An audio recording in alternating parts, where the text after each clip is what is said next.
how you doing? I hope you guys doing great. Just a quick disclaimer. As of yesterday, we unfortunately lost young Dolph, and it's unfortunate, and we had no idea that something would happen. So, next episode, we will give him his proper flowers, and it will be done in a proper manner. So things that will be mentioned, making sure that his work is acknowledged, thoroughly. So we will make sure that he will be given his flowers by the next episode. So, that's just a disclaimer. And I hope you guys stay safe. All the rappers out there stay safe and long live young Dolph. And, so hopefully a change will happen. But I have to make that disclaimer real quick just to let y'all know. So, giving people time to mourn and go through this whole thing. So, just to let y'all know, but he will be mentioned during flowers in the next episode. Okay. So, we're finna get into this episode here. All right. And we're going to start the segment off bar time. And bar time is a segment where we're talking about bars that has been released from singles as of recently, just digging into it, dissecting the bars. So, yeah, it's a fun concept. Also, a disclaimer, yes, we do need to switch the words up because, we trying to keep this PG-13 over here.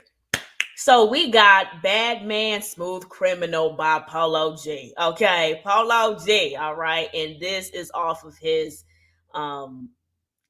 project Hall of Fame 2.0. Okay, so check that out. So the first bar that we have is Smooth Criminal, Mike Jack. And I still like to tote a .45 like Mike back. Pull that tech out just to make a statement. He gonna need a body bag or a night sack. Okay, so Polo G, he just kicked it off like this. This was a good double entendre here, okay? And of course, he's paying homage to Michael Jackson, and he also paying homage to Michael Jordan. Now, the .45 we all know is a handgun, but also .45 to Michael Jordan, it was a jersey that he used to wear for basketball and baseball. So 45, the number is very monumental to Michael Jordan. So the way that Polo G played this off was really, really good. Okay. And this was the first bar. That's how you're supposed to do it when you do these records. You're supposed to kick it off just like that out the gate. No chances, no hesitation. Okay. So, yeah, I like that. And next, we have Still on That Nonsense. MJ, really one of the hottest, and I never dropped a mixtape. Now, it is true. Now, Polo G has not released a mixtape during his whole career, artistry. He has never dropped a mixtape. So we all know, we always hear that, oh yeah, my mixtape is fire and stuff like that. So he was using, that whole thing as for this bar here. And that's very, that's like a trophy right there. Honestly, it's kind of hard, trying to come into the game without having a mixtape like that. You know what I'm saying? So for him to do that, it's very rewarding. Okay. So yes, out to that. And yeah, go ahead and get your brag on. Next, we have 30 shots. 30 shots will knock him down like Muhammad Ali do the race scratch off in a track hawk Jeep. Paying homage to Muhammad Ali. We know Muhammad Ali is one of the best fighters ever in the fastest. Okay. Did you remember? Don't forget that whole dodge that Muhammad did. Okay, so we're not gonna do that. We're not gonna forget about that. But yeah, so yeah, just paying homage and just playing off words again. Shout out to Polo G. Now, if he does a video to this track, it will be fire. But other than that, Polo G, keep on doing what you're doing. And I see you with lyricists out here. Okay, so you know what I mean? That's how you're supposed to do it. Next, we have Outlaws by Rick Ross, okay? By Rick Ross, featuring Jasmine Civilian and 21 Savage. Okay, so this is a single that he just dropped as of recent. So, first bar we got is I got a line of cars rapping around the block and living better than these rappers round around the clock. Now, Rick Ross, we've been doing this for a long time, and we do know that if you put all your eggs into one basket, you get to stress yourself out. And what he's saying is, a little game here is that, rapping around the clock, depending around the clock, and just stressing yourself out just to get pennies is just not the way to go. So that's what he was saying as far as this bar goes. So yeah. So that next we have mozzarella. Now it's only tall cheddar. Most dope boys been a pallbearer. Now, pallbearer is an actual person. I just found this out. He's an actual person. He actually is a funeral director, and we all know pallbearer as carrying the casket. So you know, he's just saying how that life is. You know what I mean? When it comes to that lifestyle, unfortunately, uh, harsh truth is, a lot of funerals that you got to go to just because of how crazy that life is, So that's what he's saying as far as that go. And next we have all these other ninjas re-rock, call my nine Jada, she kissing ninja D Block. Okay. So giving the showing love to Jada Kiss and showing love to the Locks and stuff like that. And 21 Savage did that play on words. And what I mean? Sharp. Sharp, we all know he referring to nine as a gun, and how you will get touched with this. So that's what he is saying. So yeah, again, shout out to Rick Ross, shout out to 21 Savage. I think he gonna do a visual for this. And also, again, shout out to Polo G. Keep on doing y'all thing, making these records and doing what y'all got to do to work and eat and feed your fam.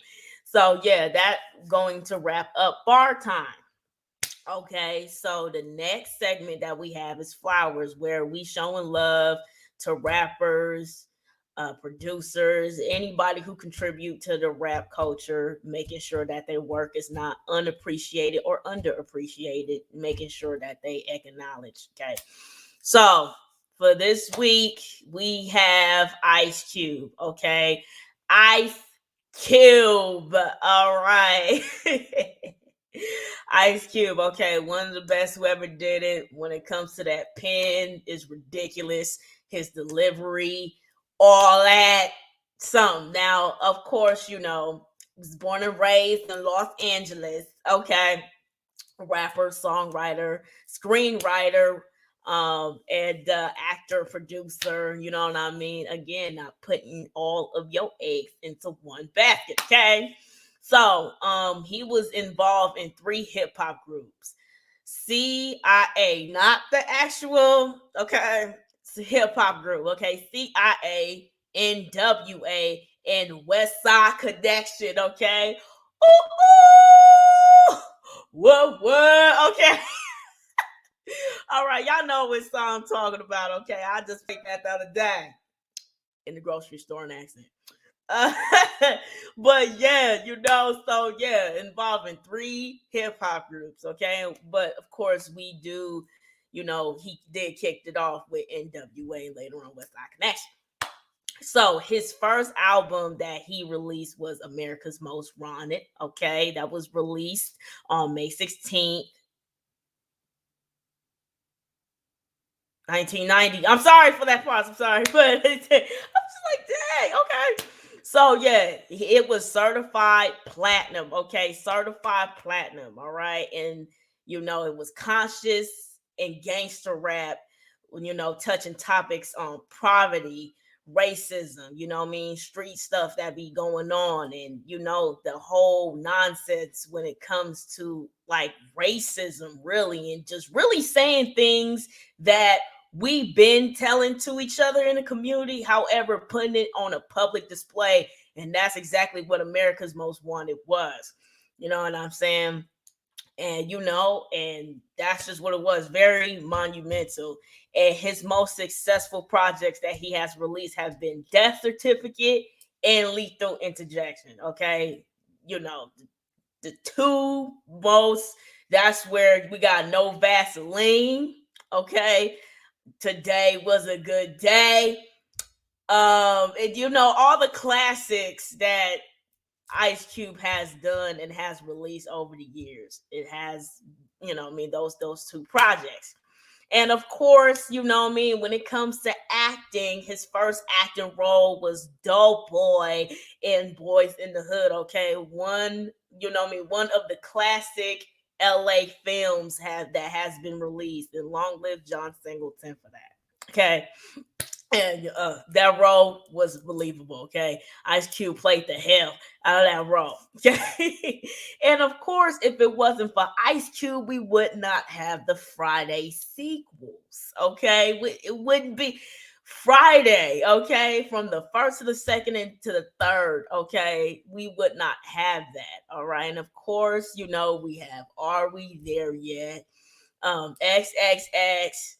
Um, and let me see. There's more. Of course, 21 Jump Street and 22 Jump Street for all the youngins. Okay, y'all would know Ice Cube when he was playing the lieutenant. But yeah, like Ice Cube again, and also one of the rappers that does a screw face well. Okay. So but yeah, again, shout out to Ice Cube. He did a lot of, there was a lot of classic moments when it comes to Ice Cube, and we just had to make sure that he is acknowledged for that. And yeah, he really, one thing that I do respect about Ice Cube is that he would stay 10 toes down, okay, due to what he said or what he doing or whatever. He doesn't waste no time.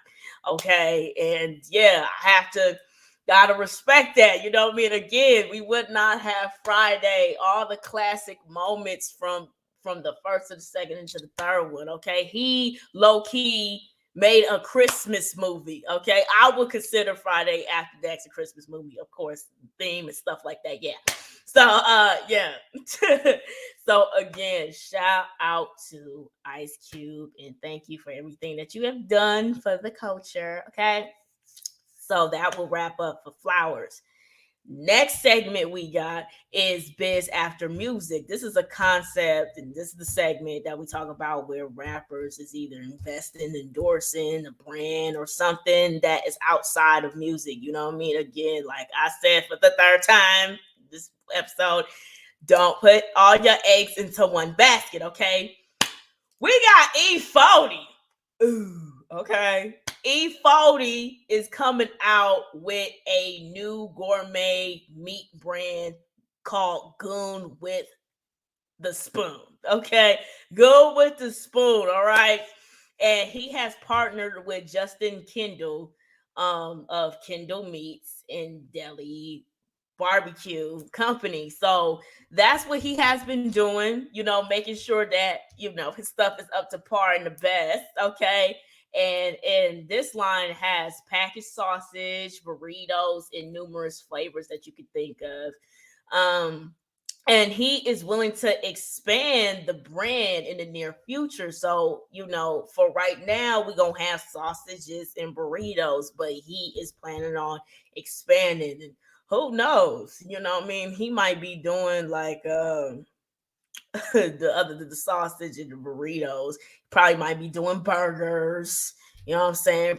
Packaged ribs. I don't know, but it's cool though. Expand. But I like how he's just keeping it simple as of right now. You know what I mean? That's very smart. You know what I mean? So again, shout out to E40. Okay.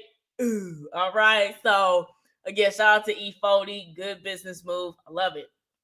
Next, we have Nas. Okay. Nas is trying to be in the cigar business. About time. I mean, I'm not surprised at all. He is now the co-owner of Escobar Cigars. Okay, I love to play on words there. Escobar Cigars. Okay, a new cigar collection, and also he will create a line with handmade blunt wraps. Okay, so he's in that business. I'm not surprised at all. I mean, are we? You know what I mean? But then again, this is a good thing here. You know what I mean? I'm not surprised at all, but I'm just glad that he is going to an avenue that kind of fits him and fits his name. You know what I mean? So again, not surprised. So again, shout out to E Bowdy and shout out to Nas. Keep on doing your thing. And Nas, he's doing his thing. He's been on the news as of lately, okay? And that's how you're supposed to do it. All right, aside from music, you know what I mean? What other avenues that you finna tap in with? So yeah, so that is that for Biz After Music. Now we got compare and contrast. Now this is a segment that we do where we compare and contrast between, artists, producers, even groups, and something else in the future. But yeah, so this is the concept that we do. Yeah, there's some similarities, however, they are different. LL Cool J and Heavy D.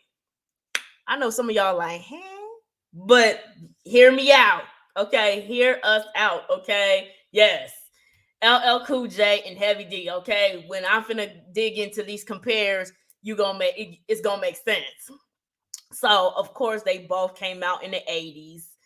LL Cool J kind of came out a little earlier than Heavy D, but they both came out in the 80s, okay? And they both catered to the ladies, okay? I Need Love by LL Cool J and Somebody For Me by Heavy D, okay? Lounging by LL Cool J, and Is It Good to You by Heavy D. I mean, come on, the comparison's there, okay? It's like they make hits that they know that the ladies will love to, hear what a man say. You know what I'm saying? So yeah. And they both cross over into acting. We all know that when it comes to LL Cool J with his whole masculine figure, you know what I mean? Of course, when it came to Hollywood, he's that pick. In Too Deep, you know what I mean? He was in SWAT. I think he was in SWAT. But yeah, and then Heavy D, I remember the episode when he was on Living Single, when he was Regine's friend. You know what I'm saying? But yeah, I did remember that episode. So sweet. And yeah, and they both grew up in New York. Okay, New York. Okay, so yeah. Now, what makes them a little different? Yeah, see, LL Cool J, of course, he is one of Def Jam's biggest asset. Okay, like when it comes to Def Jam, he's one of those artists that's like you gotta mention this person. They helped build this brand. You know what I'm saying?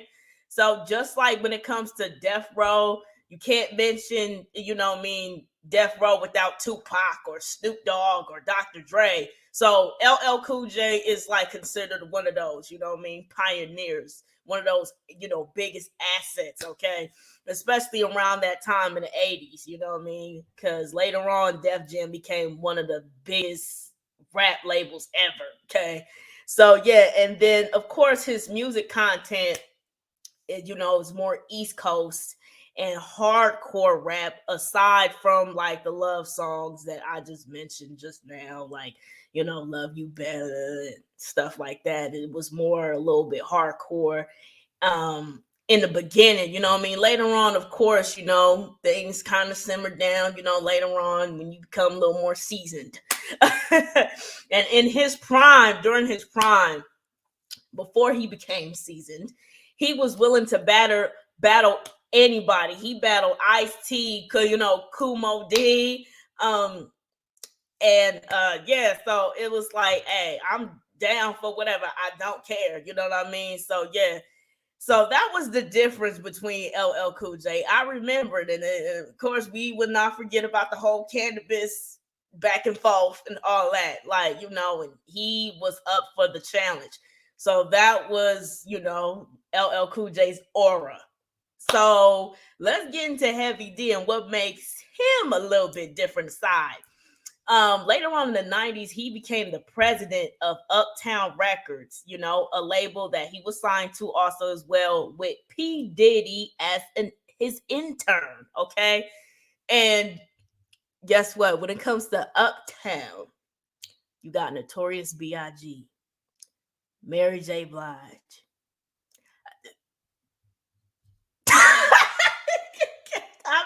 I mean, you know what I'm saying?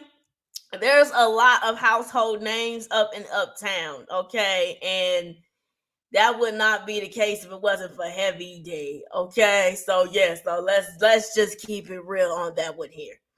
And with Heavy D and the boys, that's a group that he was with. You know what I mean? The music content was more party theme, aside from like, the love, you know what I mean, cater to the ladies. It was more party theme, songs that make you want to dance and stuff like that. Go watch the videos, you know what I mean?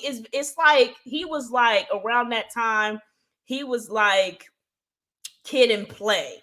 You know what I'm saying? They was like Kid and Play before House Party. So that was the kind of music that he dig into. And he was more positive in the hip hop culture. You don't really hear Heavy D around the time when he was here. Getting into it with rappers, rap battles, you know what I mean? That wasn't his area. It was party and catering to the ladies. It was party and love. That was like the content, you know what I mean?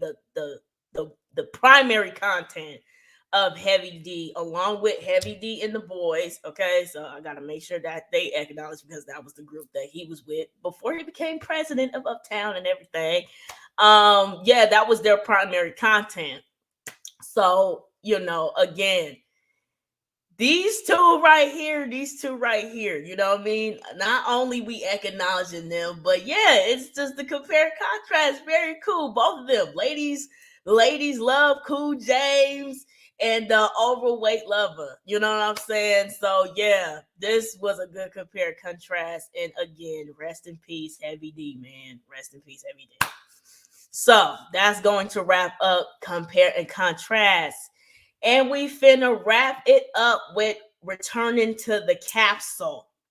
Okay. So returning to the capsule is a segment that we do where we go back in time, in the hip hop capsule, and just reminisce about the hip hop albums that have been released around that time. So this right here is the 15-year edition. Okay, these albums have been out since 15 years ago. It's crazy. So first, we got My Ghetto Report Card by E40. I can't believe it's been 15 years. Okay, this is crazy. I was in elementary school when he dropped this. Okay, and it was released on March 14, 2006.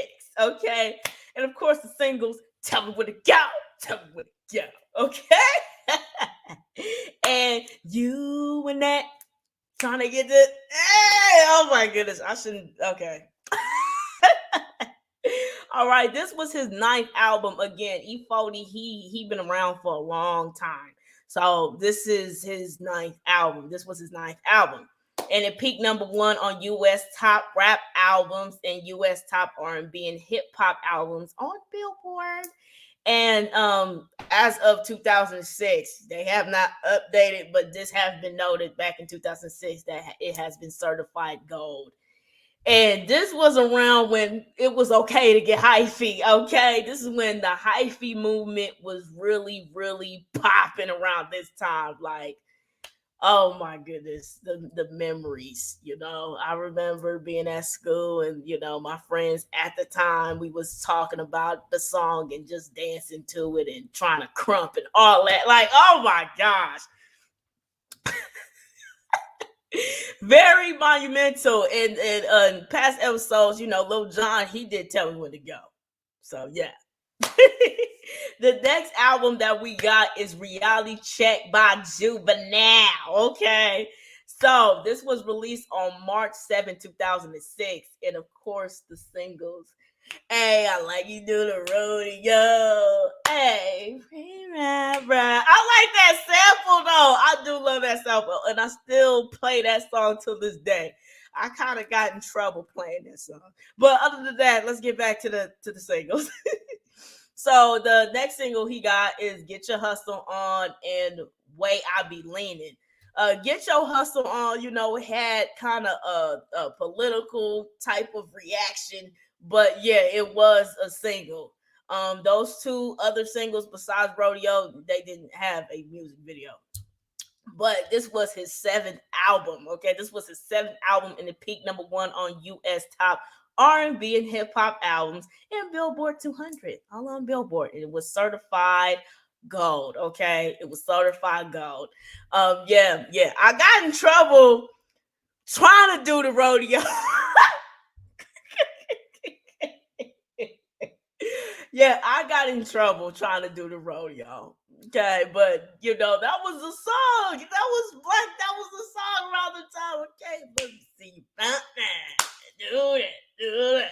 Do it. Yeah. Okay. Okay. All right. So that's that. Next, we have "Release Therapy" by Ludacris. Okay.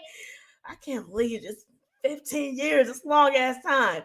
So this was released on September 26, 2006. Okay, and the singles, "Shake Your Money Maker." Okay, so Money Maker, all right, "Grew Up," "Screw Up," and then "Runaway Love." Okay, "Girls Gone Wild," "Slap." Okay, and this was his fifth album. And it peaked number one on U.S. top rap albums and Billboard 200. And this won a Grammy for Best Rap Award. So yeah, you know what I mean. Again, I remember when this dropped, I actually had the CD. Okay, I actually had the CD. My Ghetto Report card, I had that on my iPod, but I had the actual CD to this, and this was around CDs popping. But yeah, "Runaway Love" was my song, and this has been deemed as Ludacris's darkest album. I don't know why they would note that, but it has been noted. And of course, this is not the usual Ludacris type of content where, what I mean, he like Southern hospitality and but your face to see you didn't get none of that. And of course, around this time, this is when rappers was cutting their braids off, so he cut his braids off, along with Busta Rhymes, Bow Wow, and all that. But I did remember around that time. But other than that, yeah, this has been deemed Ludacris' darkest album because he did touch topics like, runaway love, child abuse, underage pregnancy, and all that. You know what I'm saying? So this was a different direction Ludacris took around that time. But yeah, you know what I'm saying? I did remember having the CD. So yeah, that is it for this episode. Again, Polo G, "Bad Man." Have you heard that yet? "Outlaws" by Rick Ross. Have you heard that yet? What's your take on that? And Ice Cube, what's your favorite project by him? Your favorite movie that he wrote, produced, or directed, And then, E40, have you tried the Goon With The Spoon yet? And, with Nas, are you excited for his new cigar collection? And what's your favorite Heavy D song? And what's your favorite Ludacris? Jeez, the L's. LL Cool J song. And again, any song that I said on any album that I mentioned on Return to the Capsule, what was your favorite memories during that time? So again, it has been Music Link with Kimmy Diamond. Okay, content brought to you by Music Arena. I hope you guys enjoyed this episode, and much love and stay safe. And again, rest in peace, Young Dolph. And yeah, hope you guys enjoyed this episode. Deuces.